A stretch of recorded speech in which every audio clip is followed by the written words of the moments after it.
میرے آقا صلی اللہ علیہ وسلم نے صحیح مسلم شریف کے اندر اپنی اس حدیث کے اندر قرآن پاک کی عظمت کو واضح کیا۔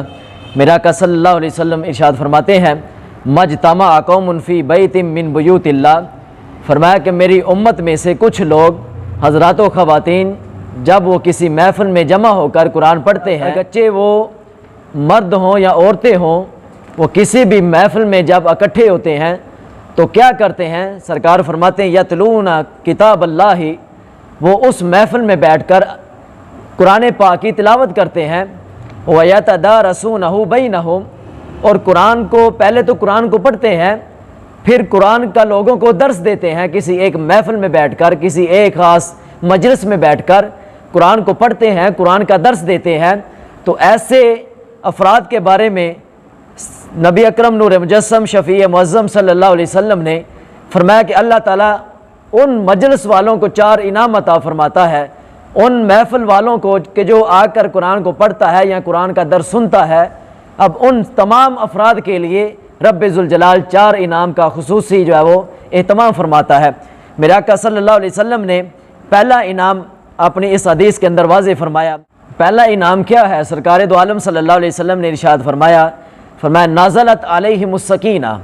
اب دیکھیں کہ جو قرآن کو پڑھتا ہے، قرآن کو درس اس کا سنتا ہے قرآن کا کسی محفل میں بیٹھ کر، تو اللہ تعالیٰ کا پہلا انعام کیا ہوتا ہے؟ میرے محبوب علیہ الصلوۃ والسلام فرماتے ہیں نازلت علیہم السکینہ، کہ جو اس محفل میں بیٹھتے ہیں اللہ تعالیٰ ان تمام کے دلوں پر سکون نازل فرما دیتا ہے۔ اور دوسرا انعام کیا ہے؟ سرکار دو عالم صلی اللہ علیہ وسلم نے ارشاد فرمایا وغاشیتہم الرحمہ۔ دوسرا انعام کیا ہے؟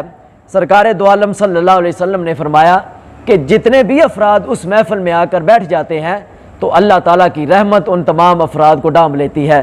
اور تیسرا انعام کیا ہے؟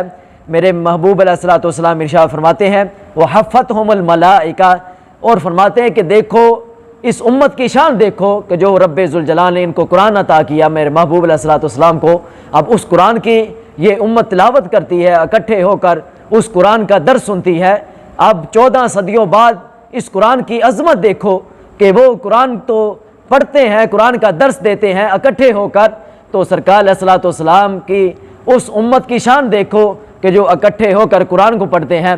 میرے آقا صلی اللہ علیہ وسلم نے فرمایا وحفتہم الملائکہ، اب ان کی شان دیکھو، وہ بندے عام نہ سمجھنا کہ وہ ویسے بیٹھے ہوئے ہیں، ان کو کوئی چیز نہیں ملتی۔ سرکار دو عالم صلی اللہ علیہ وسلم فرماتے ہیں کہ جو وہ بندے بیٹھے ہوئے ہوتے ہیں رب ذوالجلال کی نوری مخلوق جو فرشتے ہیں ان لوگوں کا طواف فرماتے ہیں۔ اب اسی طرح چوتھے نمبر پر جو خالق کائنات ان کو خصوصی انعام عطا فرماتا ہے وہ کیا ہے؟ سرکار دو عالم صلی اللہ علیہ وسلم نے ارشاد فرمایا ذکرہم اللہ فی من عندہ، یہ ہم مسلمانوں کو اپنے اس جو ہے وہ سرکار دو عالم صلی اللہ علیہ وسلم کی امت میں ہونے کے لحاظ سے اپنے آپ پر فخر محسوس کرنا چاہیے کہ ہمیں یہ جو شان ملی ہے سرکار دو عالم صلی اللہ علیہ وسلم کی نسبت کی وجہ سے ملی ہے۔